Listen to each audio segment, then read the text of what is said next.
Women. One of the universe's most curious and interesting things to ever walk this planet. Ever met someone that made you question your own existence? Or even wonder if God accidentally overflowed the cup of emotional stability and delusion? Like he sneezed mid-pour and just said, nah, she'll be fine. Today, I wanted to talk about one of my encounters with these creatures from the Black Lagoon. What's going on, you guys? My name is Damien, or you can call me Daze. And today, I got an insane story about a girl who I thought was one of my best friends, but was actually one of the best manipulators I've ever met. This story time takes place back in everyone's favorite time of life, high school. And I shared a class with this girl, let's give her the name Alice. We were both in theater class together. She was a cool person, funny, down to earth, and silly. The kind of person who you felt like you could tell them anything, and they would respond with something witty or funny to make you laugh. On top of that, she was just incredibly talented. She was one of the best actor, singer, and dancers in the entire class. So she felt like a big sister to everyone there.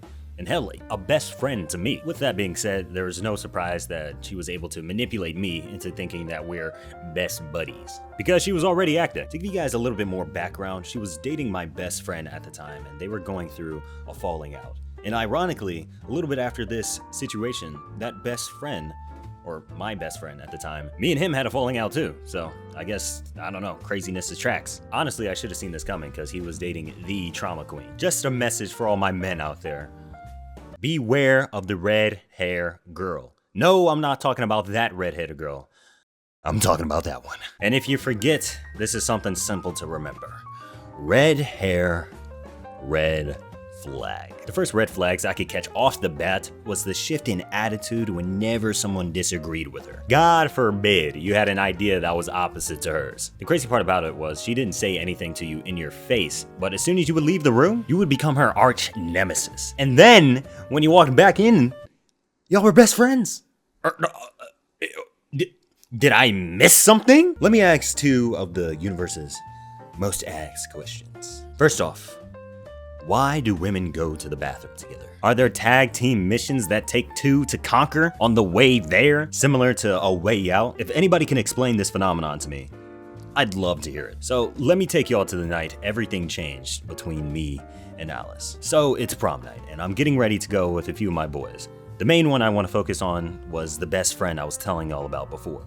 Let's give him the name Logan. So me and the boys are on our way to prom, and when we get there, we get our own table on this huge 2-level ballroom. The first floor being the main room for dance circles and mosh pits. For whatever reason, my high school hired DJs that were only playing Ice Spice and Travis Scott. We get on the dance floor, and it's me, my two other homeboys, and Logan. I was right next to Logan for most of the night, laughing and having fun.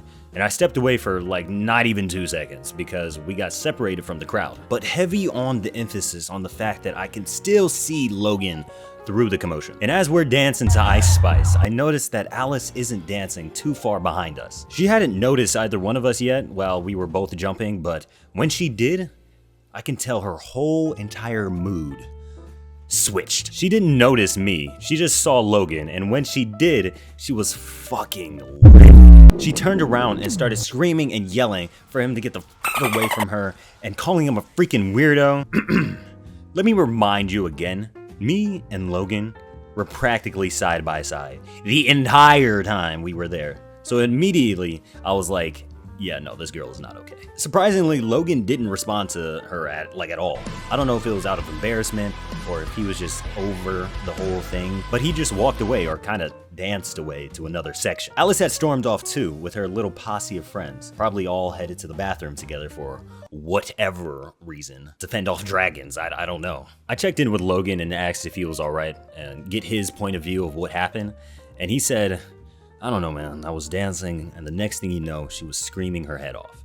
And I was like, yeah, bro, I saw the whole thing. I don't know what the hell that was. He tried to play it cool, but I can tell it shook him, and I don't blame him. She did that in front of the entire junior and senior class. Dudes we've been going to school with since we were practically infants. Like, I felt like I just stepped on the set of Euphoria. Luckily, we didn't run into them for the rest of the night, and we got Waffle House after prom. You get dinner and a movie. Can I get a waffle? Can I please get a waffle? So after Waffle House, I said goodbyes to the boys and went on with my life. Fast forward to when we were back in class. I walk in to see Alice hanging out with some of her friends, and I pull her aside and ask what happened on the night of the prom to get some more answers, because at this point in the story, me and Alice were still pretty good friends. I take her outside and I say, "Hey Alice, what happened at prom? Logan seemed really upset and he told me he ran into you." I already knew what happened, obviously, but I wanted to see what she had to say, because something told me to just watch and see how she would respond. And as soon as I finished my sentence, she starts bawling her eyes out, hands in her face, wiping away tears, and starts saying, "Logan has been awful and he berates me through text, and when he saw me at prom, he tried pushing up against me and started yelling at me and calling me names." Names I will not use on this channel. "And I didn't know what to do, so I just stood there and let him say what he needed to say." Another quick reminder for everyone. I witnessed this entire event and saw everything that happened, so I called her out on it. I was like, "That's not what I remember from that night.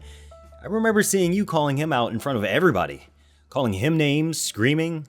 You don't remember that part?" And bro, when I tell you I could feel the wind in the air get colder, the sky get a little darker, an ambiance that could not be explained by mortal man. She stopped crying abruptly, hands still in face, and perked up her bloodshot eyes at me and said, "That motherfucker deserved it." When I tell you I've never felt real fear before this, like I'd never seen someone do the face switch unironically. She went on to explain how Logan was apparently the worst thing to ever happen, but I kind of just tuned out the conversation because I'd never seen someone do that before. I was so taken aback that I just kind of zoned out from anything she had to say. Like you tell me, what are you doing in that situation?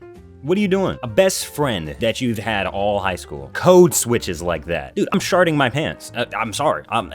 It's gonna happen. I'm sorry. Actually, I'm not sorry. I feel like that's a reasonable response. Yet we still were friends after this, but not for long, and hung out one more time after I graduated, which could be a whole story within itself. Let me know if you guys want to hear that story. I knew I had to keep my distance from her, because if she could code switch like that to her boyfriend, I couldn't imagine what she would do to me. And to no surprise, shortly after I graduated, everybody in that theater class stopped messing with me. All the people who I thought I was really cool with ended up not wanting to talk to me, or hell, even be in the same room with me after I left. I didn't get it at first, but remember when I told you everybody looked up to Alice as a big sister? Yeah, come to find out, my sister was in the same class, and she heard all the crazy things that Alice would say about me. Of course, the kids being freshmen and trying to fit in and just not knowing any better in general, they believed everything she had to say. Honestly, I got lucky because I graduated right after this happened, so I wasn't really planning on talking to those guys in general. I think the thing that bothered me the most about this whole situation was the fact that I was so cool with her family, seeing her little sister, her mom, her dad. They were all cool people when I would see them. But then again, admittedly, I don't know what was going on behind closed doors. But from what I could tell, all her people were dope. So, moral of the story. Trust your gut. Nothing like wildly crazy happened to me, thankfully, besides that bit at the end when everybody just stopped messing with me. Some advice to that is, if a real friend heard whatever Alice was spewing about me, they would have come and talked to me and got my input. A friend isn't just gonna drop everything with you just because of what he or she said about you. I've had similar situations like this in the past where people would say crazy things about me, and anybody who would really know me knew that I would never really do something like that. Anything along the lines of what they were talking about. And my friends would just laugh. Also, keep your circle small, man. You don't need a bunch of friends to validate you. Those people who really care about you are going to have your back. Anyways, guys, let's not get too deep. There's so much more I could have added to this story time, but I felt like we're kind of dragging this one out. But yeah, that was the craziest girl I've ever met in high school. If you guys enjoyed this story time and you want to hear more like it, please be sure to leave a like on the video. And if you mess with the vibe, you might as well subscribe. Anyways, take care, you guys, and I'll catch you guys in the next one. Peace.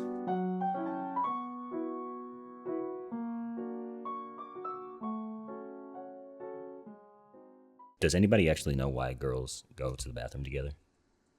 I'm legitimately curious.